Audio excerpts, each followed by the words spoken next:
नमस्कार, बहुत स्वागत है आप सभी लोगों का हमारे समृद्धि आईएएस के यूट्यूब चैनल पर।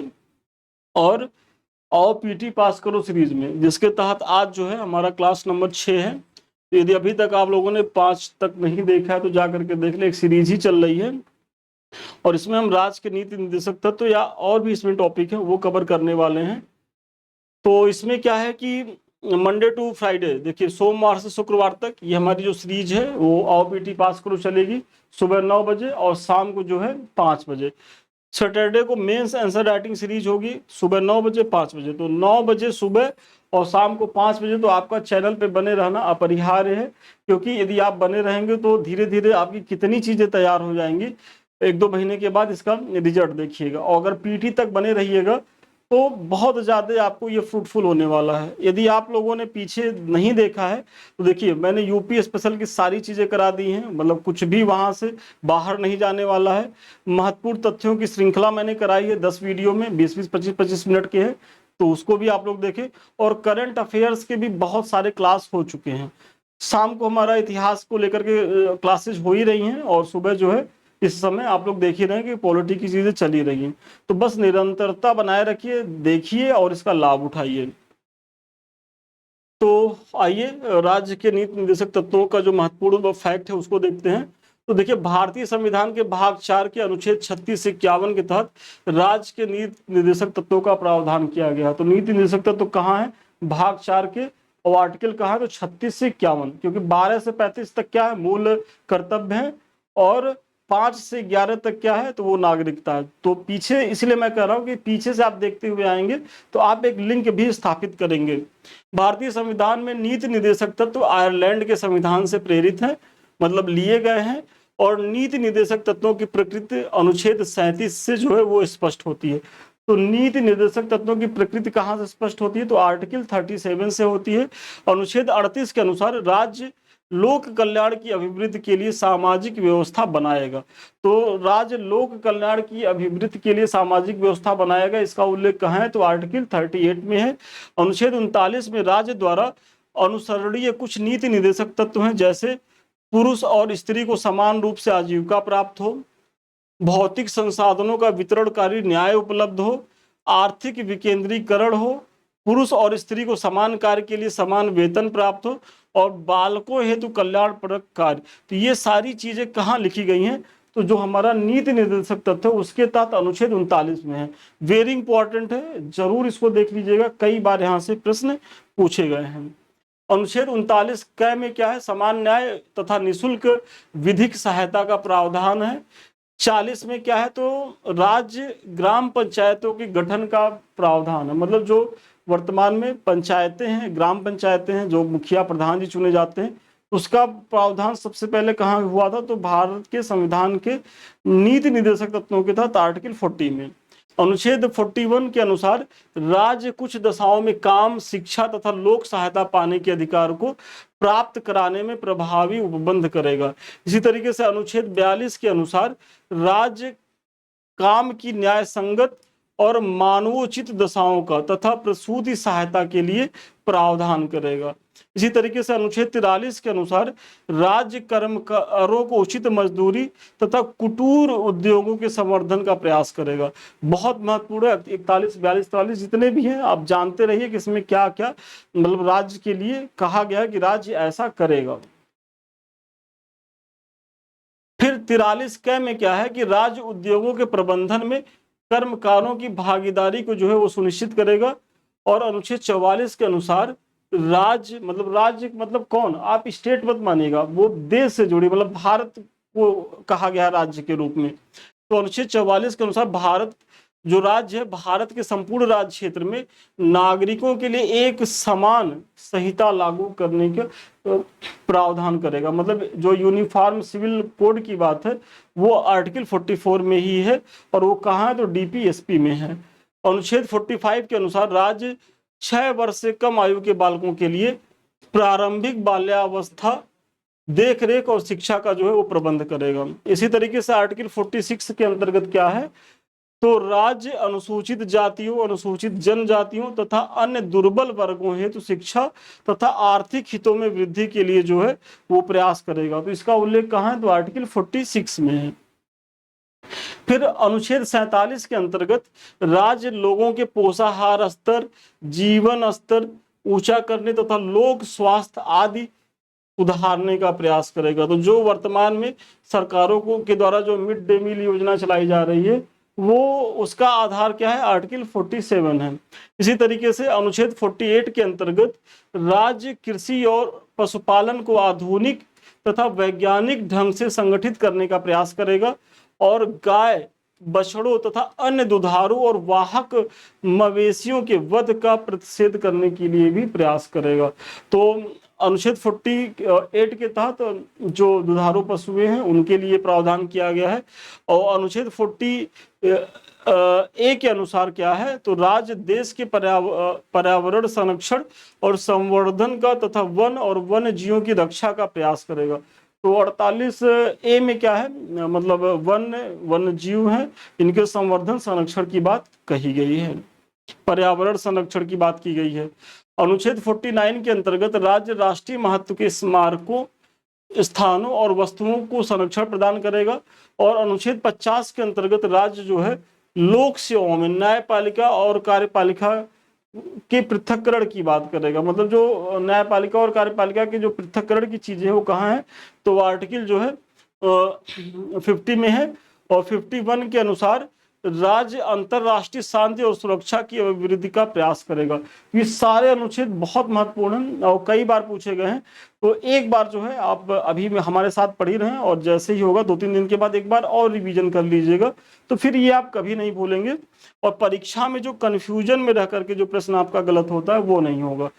देखिए, ये संस्थान के द्वारा मेंस के बैच चलाए जा रहे हैं। एक तो हमारा आरओ को लेकर के है और दूसरा जो है हमारा यूपी पीसीएस को लेकर के है।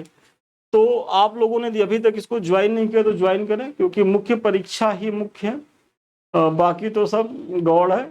और अगर आप पीटी पास भी कर रहे हैं, मुख्य परीक्षा में अच्छा परफॉर्म नहीं कर पा रहे हैं, तो पीटी पास होते रहे उसका कोई मतलब नहीं है।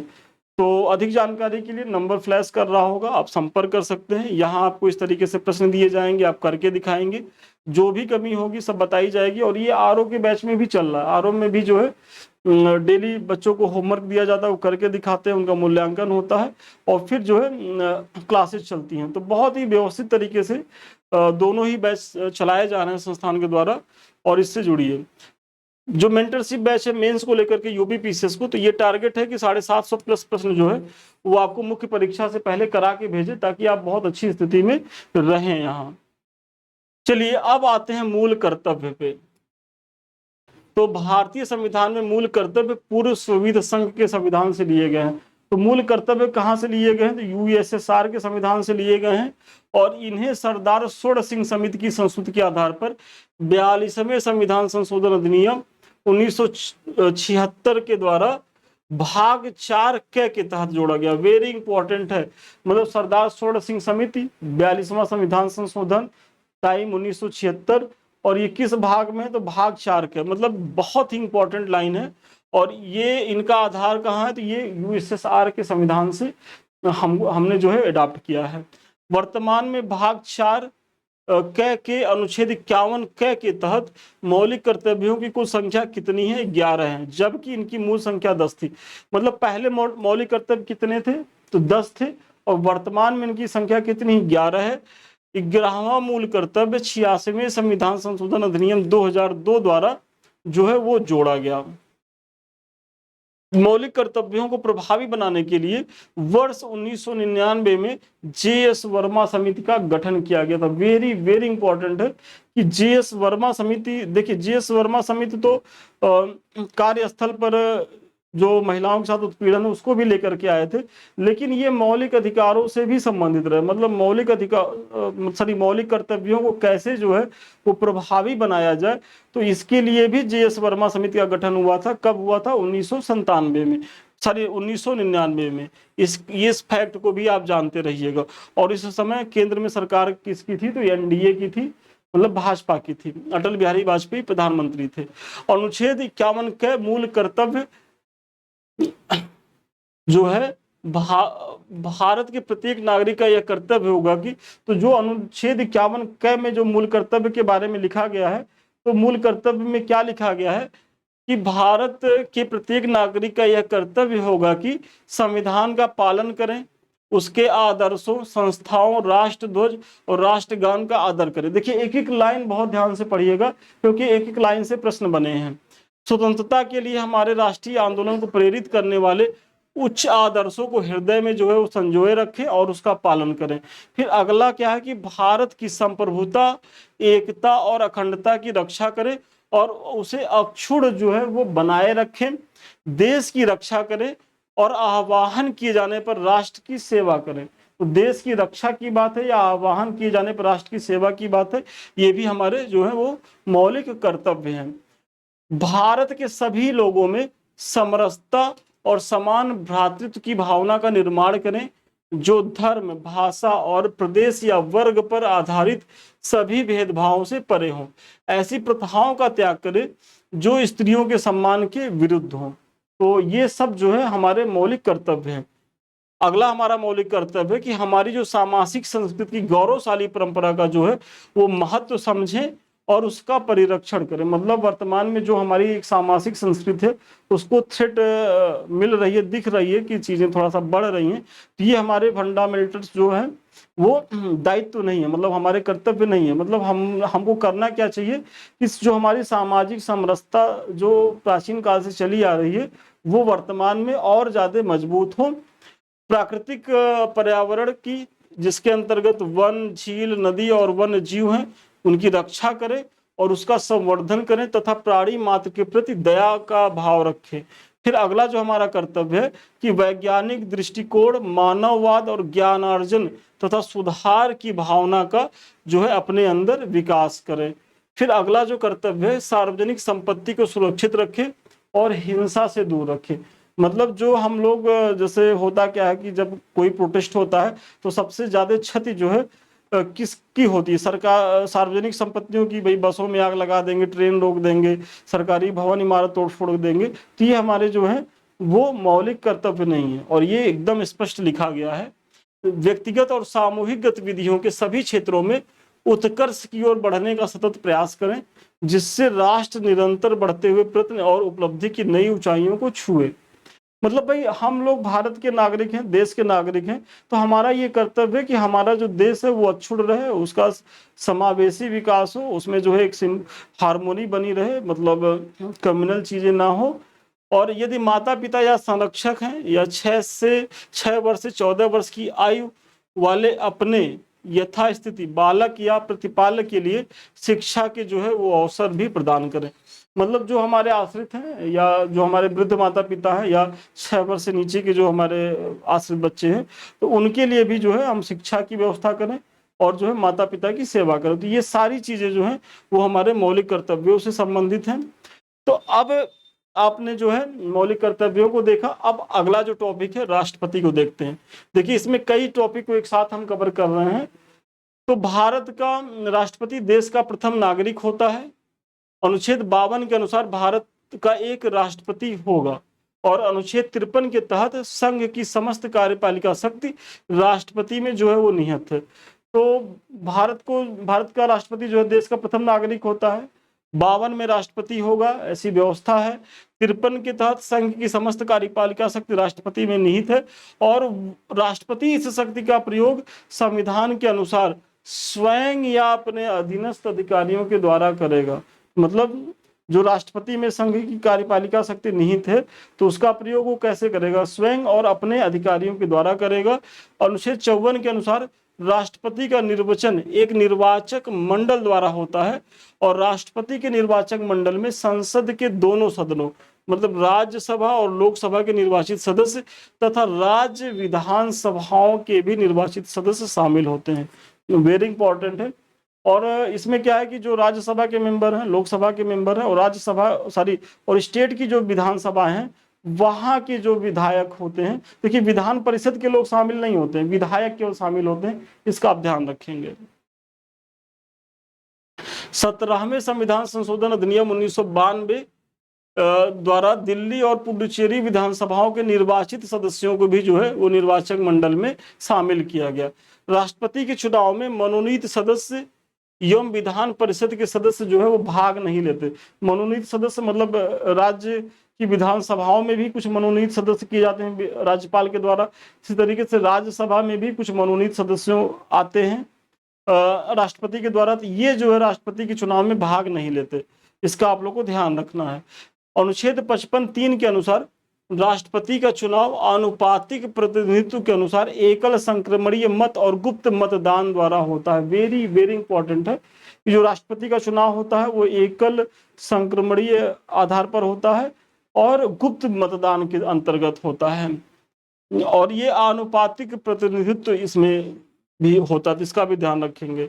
और राष्ट्रपति चुनाव से संबंधित सभी विवादों की जांच व फैसले उच्चतम न्यायालय में होते हैं। मतलब अगर राष्ट्रपति चुनाव को लेकर के कोई वाद विवाद होता है, उसकी जांच और जो भी फैसला लेगा तो वो उसका प्राधिकारी कौन होगा, तो उसका प्राधिकारी होगा सुप्रीम कोर्ट ऑफ इंडिया। अनुच्छेद 58 में राष्ट्रपति निर्वाचित होने के लिए जो अहर्ताएं हैं, तो अनुच्छेद 58 में राष्ट्रपति के निर्वाचन की अहर्ताएं हैं, और इसमें क्या है, तो सबसे पहले वो भारत का नागरिक हो, 35 वर्ष की आयु पूरी कर चुका हो। मतलब राष्ट्रपति वही बन सकता है कि जो 35 वर्ष की आयु पूरी कर चुका हो। और प्रधानमंत्री बनने की आयु क्या है, जल्दी से कमेंट करके बताएं। और कर चुका तथा लोकसभा का सदस्य निर्वाचित होने की योग्यता रखता हो। मतलब वही व्यक्ति राष्ट्रपति बन सकता है जो भारत का नागरिक हो, सबसे पहले 35 वर्ष का की आयु पूरा कर चुका हो, और जो है लोकसभा का मेंबर बनने की योग्यता रखता हो। जमानत राशि के रूप में 15,000 रुपए जमा कराने होते हैं। यदि उम्मीदवार कुल डाले गए मतों का 1/6 प्राप्त करने में असमर्थ रहता है, तो ये जो 15,000 जमानत राशि ये जब्त हो जाती है। मतलब जो हम लोग आम बोलचाल भाषा में कहते हैं कह रहे, तो उनकी जमानत जब्त हो गई, मतलब बुरी तरीके से हार गए।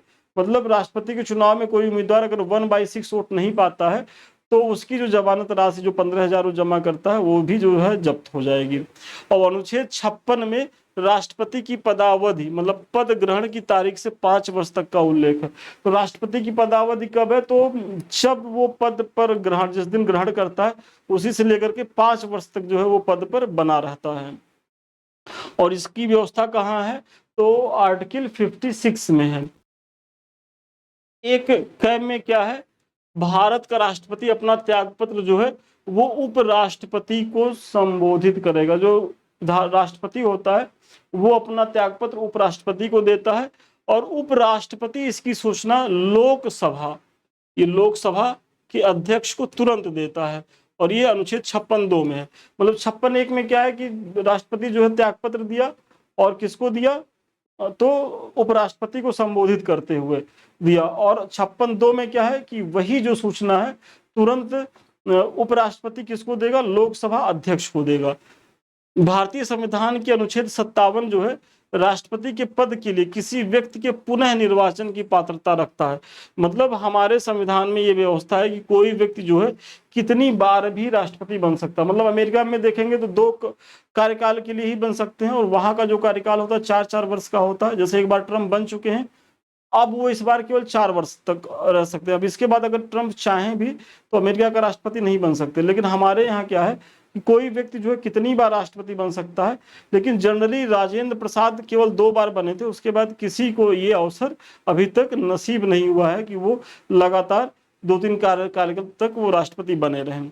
हालांकि बाध्यता नहीं है, अगर कोई योग्य है तो बने रह सकते हैं कितनी भी बार। 42वें संविधान संशोधन अधिनियम 1976 के तहत राष्ट्रपति के निर्वाचन में जनसंख्या से तात्पर्य वर्ष 1971 की जनगणना द्वारा निर्धारित जनसंख्या से है। मतलब जो राष्ट्रपति के निर्वाचन में जो जनसंख्या का तात्पर्य है तो उसका आधार बिंदु क्या है, तो 1971 की जनसंख्या जनगणना को आधार बनाया गया है।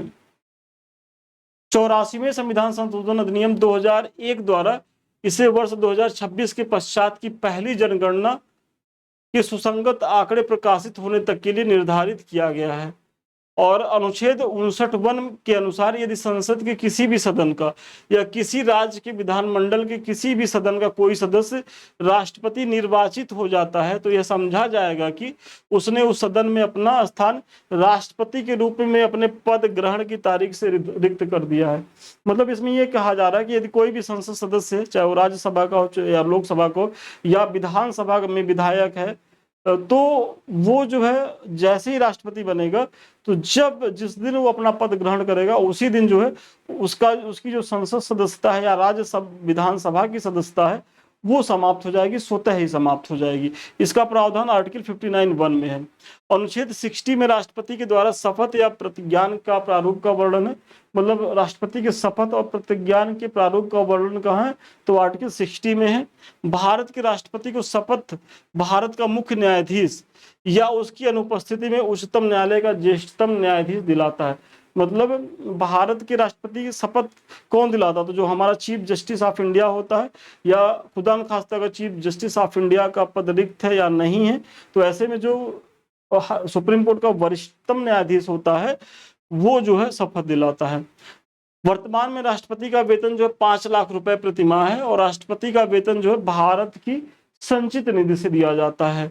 और अनुच्छेद 56(1) ख के अनुसार राष्ट्रपति पर महाभियोग जो है संविधान के अतिक्रमण के आधार पर ही जो है वो लगाया जा सकता है। मतलब राष्ट्रपति को महाभियोग प्रक्रिया के तहत ही जो है हटाया जा सकता है और उसका आधार क्या है कि इसने जो है संविधान का अतिक्रमण किया, मतलब संविधान में प्रदत्त चीजों को जो है उसका जो है उल्लंघन राष्ट्रपति के द्वारा किया गया हो। और अनुच्छेद 60 में राष्ट्रपति भारत को अनुच्छेद 60 में राष्ट्रपति भारत के राष्ट्रपति को शपथ का उल्लेख है, ये 2 बार हो गया है। मतलब 60 में भारत के राष्ट्रपति के शपथ का उल्लेख है और अनुच्छेद 61 में राष्ट्रपति पर महाभियोग की प्रक्रिया का जो है वो उल्लेख किया गया है।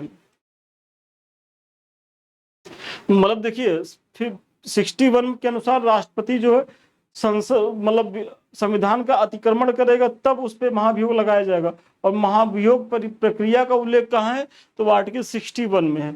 मतलब 60 में वो शपथ लेगा और 61 में उसके हटाए जाने की प्रक्रिया है। यदि मृत्यु, त्याग पत्र अथवा हटाए जाने की स्थिति में राष्ट्रपति का पद रिक्त हो जाता है तो उसका पदभार जो है कौन संभालेगा, तो उपराष्ट्रपति संभालेगा। और यदि किन्हीं कारणों से उपराष्ट्रपति भी उपलब्ध नहीं है तो उच्चतम न्यायालय के न्यायाधीश जो है वो राष्ट्रपति के दायित्वों का निर्वहन करेंगे। और आप लोग कमेंट करके बताइए कि वो कौन से सुप्रीम कोर्ट के न्यायाधीश थे जिन्होंने राष्ट्रपति के दायित्वों का भी जो है वो निर्वहन किया था। आप लोग से कमेंट जो है वो अपेक्षित है, हम देखेंगे। उनके और मुख्य न्यायाधीश भी अगर ना रहे तो वरिष्ठतम न्यायाधीश जो है वो राष्ट्रपति के कार्यों का जो है वो निर्वहन करेगा। अनुच्छेद 77 के अनुसार भारत सरकार के समस्त कार्यपालिका कृत्य राष्ट्रपति के नाम से किए जाएंगे। तो आर्टिकल 77 में क्या है कि भारत सरकार की कोई भी चीजें होती है, मतलब देखने में तो प्रधानमंत्री सब करते हैं लेकिन उसमें वो किसके नाम से होते हैं या अंतिम मुहर किसकी लगती है, तो प्रेसिडेंट ऑफ इंडिया की लगती है। अनुच्छेद 78 में राष्ट्रपति को जानकारी देने आदि के संबंध में प्रधानमंत्री के कर्तव्य का जो है वो वर्णन है। और अनुच्छेद 86 में संसद के सदनों में अभिभाषण का और उनको संदेश भेजने का राष्ट्रपति को जो है वो अधिकार वर्णित है। तो ये भी आप ध्यान रखिएगा कि अनुच्छेद 86 के अंतर्गत क्या है, तो संसद के सदनों में जो अभिभाषण होता है और उनको संदेश भेजने का जो दायित्व होता है राष्ट्रपति का वो 86 के अंतर्गत है। और अनुच्छेद 108 के तहत राष्ट्रपति जो है कुछ दशाओं में संसद के दोनों सदनों के संयुक्त अधिवेशन को बुलाता है। देखिए 108 के तहत ही जो है कुछ कंडीशंस में वो संयुक्त अधिवेशन को बुलाता है, मतलब जिसमें राज्यसभा और लोकसभा दोनों के सदस्य होते हैं, तो बुलाने का काम राष्ट्रपति करेगा। लेकिन इस संयुक्त अधिवेशन की अध्यक्षता कौन करता है, तो वो लोकसभा का अध्यक्ष करता है। इसका आप लोग ध्यान रखेंगे। अनुच्छेद 111 के अंतर्गत प्रावधान है कि राष्ट्रपति संसद के दोनों सदनों द्वारा पारित विधेयक पर स्वीकृति प्रदान करेगा या अपनी स्वीकृति रोक लेगा अथवा विधेयक को पुनर्विचार हेतु लौटा देगा। मतलब 111 में क्या है कि भाई कोई भी विधेयक है तो वो उस पर स्वीकृति रोक सकता है या उसको जो है लौटा सकता है कि पुनर्विचार के लिए। यदि विधेयक सदनों द्वारा संशोधन सहित या उसके बिना फिर से पारित कर दिया जाता है, मतलब राष्ट्रपति के समक्ष कोई विधेयक गया और राष्ट्रपति ने जो है उसको पुनर्विचार हेतु लौटा दिया। अब ऐसे में क्या है कि अगर संसद पुनः उस विधेयक में भाई उसको लग रहा है कि राष्ट्रपति को कुछ आपत्ति है तो कुछ संशोधन कर सकता है, लेकिन अगर उसको लग रहा है कि नहीं इसको हमको जैसे था वैसे ही पास कराना है तो दोबारा पुनः वो उसी फॉर्मेट में राष्ट्रपति के पास भेजेगा और इस बार जो है राष्ट्रपति बाध्य होगा दस्तखत करने के लिए और पारित कर दिया जाता है और राष्ट्रपति के समक्ष पुनः प्रस्तुत किया जाता है तो राष्ट्रपति उस पर स्वीकृति नहीं रोकेगा, मतलब वो बाध्य है अब जो है उसको स्वीकृति प्रदान करने के लिए। राष्ट्रपति जो है धन विधेयक को पुनर्विचार हेतु नहीं लौटा सकता क्योंकि धन विधेयक जो प्रस्तुत होते हैं वो राष्ट्रपति की सहमति से ही प्रस्तुत होते हैं। तो जब आपकी सहमति से ही चीजें प्रस्तुत हो रही हैं तो पुनः अब उसको पुनर्विचार के लिए लौटाने का कोई औचित्य ही नहीं बचता। और आर्टिकल 123 के तहत राष्ट्रपति को जो है अध्यादेश जारी करने की शक्ति है। तो जो अध्यादेश जारी होता है वह अनुच्छेद 123 के तहत करता है और अनुच्छेद 72 के तहत भारत के राष्ट्रपति को जो है वो क्षमा दान की शक्ति प्राप्त। तो 72 क्या है, तो राष्ट्रपति को क्षमा दान की शक्ति प्रदान करता है। और अनुच्छेद 143 के तहत राष्ट्रपति को उच्चतम न्यायालय से परामर्श का अधिकार दिया गया है। वेरी इंपॉर्टेंट है कि 143 में राष्ट्रपति को उच्चतम न्यायालय के से परामर्श करने का अधिकार दिया गया है, क्योंकि आप जानते होंगे जो राष्ट्रपति होता है वो कुछ विषयों पर उच्चतम न्यायालय से परामर्श मांगता है। हालांकि ये परामर्श जो है राष्ट्रपति के लिए बाध्यकारी नहीं है और परामर्श तो वैसे भी बाध्यकारी होती नहीं है। अनुच्छेद 53(2) के तहत राष्ट्रपति, भारत का राष्ट्रपति तीनों सेनाओं, थल सेना, वायु सेना तथा नौ सेना का प्रधान सेनापति होता है। वेरी इंपॉर्टेंट है। तो जो तीनों सेनाओं का सर्वोच्च कमांडर राष्ट्रपति होता है उसका उल्लेख कहाँ किया गया है, तो 53(2) में किया गया है। और राष्ट्रपति राष्ट्र का प्रतिनिधित्व करता है परंतु राष्ट्र का नेतृत्व नहीं करता है। मतलब राष्ट्रपति जो है राष्ट्र का वैसे तो देखा जाए तो वो सिंबॉलिक हेड है, मतलब कार्यकारी प्रमुख नहीं है। कार्यकारी प्रमुख कौन है, तो प्रधानमंत्री है। और वही यहाँ कहा जा रहा है कि राष्ट्रपति राष्ट्र का प्रतिनिधित्व तो करता है लेकिन नेतृत्व नहीं करता। किसी भी भौगोलिक क्षेत्र को अनुसूचित क्षेत्र घोषित करने का जो संवैधानिक अधिकार प्राप्त है वो किसे प्राप्त है, तो वो राष्ट्रपति को ही प्राप्त है। तो चलिए आज हमने राष्ट्रपति को भी इस वीडियो के माध्यम से देख लिया। इनके बारे में तो मैंने चर्चा कर ही दी है। अभी तक आप लोगों ने अगर इन बैचेस को ज्वाइन नहीं किया तो जरूर ज्वाइन करें। साथ ही साथ जो है हमारे कुछ लिंक्स हैं। एक तो हमारा टेलीग्राम है, तो जो हम पढ़ा रहे हैं आप लोगों की क्वेरी रहती है सर इसका PDF कहाँ मिलेगा, तो एक समय के बाद वो सारे PDF यहाँ डाले जाते हैं। और साथ ही साथ और भी तमाम सूचनाएं जो हैं यहाँ दी जाती हैं हमारे एडमिन्स के द्वारा, हमारे द्वारा। तो आप लोग टेलीग्राम को तो जरूर जुड़े। और दो हमारे चैनल हैं, एक तो हमारा समृद्धि IAS का जिससे अभी हम आप रूबरू हो रहे हैं, और दूसरा संदीप मिश्रा ऑफिशियल ये वाला। तो अभी तक यदि आप लोगों ने इसे सब्सक्राइब नहीं किया है तो इसे सब्सक्राइब करें, लाइक करें, शेयर करें। ये दोनों आप ही के चैनल हैं और इन्हें आप ही के सहयोग से आगे बढ़ना है, क्योंकि यहाँ आपकी परीक्षा से संबंधित बहुत सी जानकारियाँ पीछे दी गई हैं, वर्तमान में दी जा रही हैं और निकट भविष्य में आपको मिलती रहेंगी। तो ये दोनों चैनल आपकी तैयारी के लिए बेहद उपयोगी हैं। और सबसे अंत में यदि आप हमसे बात करना चाहते हैं या हमारे किसी बैच से जुड़ना चाहते हैं तो 7303307507 पे संपर्क कर सकते हैं। तो चले आज के लिए इतना ही। पुनः मिलते हैं नए वीडियो में नए क्लास के साथ। तब तक के लिए धन्यवाद, शुभकामनाएं आपको।